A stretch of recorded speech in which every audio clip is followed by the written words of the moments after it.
ಈ ವರ್ಷದ ಮೊದಲ ಚಂದ್ರಗ್ರಹಣ ರಕ್ತ ಚಂದ್ರಗ್ರಹಣ ಆಗಿರೋದು ವಿಶೇಷವಾಗಿದೆ.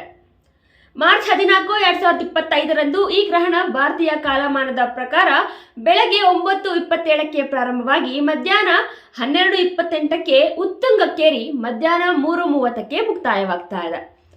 ಇನ್ನು ಈ ಚಂದ್ರಗ್ರಹಣ ಅಂದ್ರೆ ಏನಪ್ಪಾ ಅಂದ್ರೆ, ಭೂಮಿ ಸೂರ್ಯ ಮತ್ತು ಚಂದ್ರನ ನಡುವೆ ನೇರವಾಗಿ ಬಂದಾಗ ಈ ವಿದ್ಯಮಾನ ಸಂಭವಿಸುತ್ತೆ.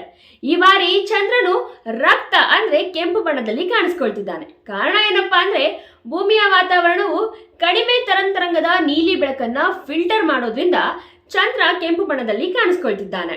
ಇನ್ನು ಈ ಗ್ರಹಣವನ್ನ ಉತ್ತರ ಮತ್ತು ದಕ್ಷಿಣ ಅಮೆರಿಕದಲ್ಲಿ ಅತ್ಯುತ್ತಮವಾಗಿ ಕಾಣಬಹುದಾಗಿದೆ. ಈ ಬಾರಿ ಒಟ್ಟು 65 ನಿಮಿಷಕ್ಕೂ ಹೆಚ್ಚು ಕಾಲ ಈ ಗ್ರಹಣ ಇರುತ್ತೆ ಅಂತ ಹೇಳಲಾಗ್ತಿದೆ.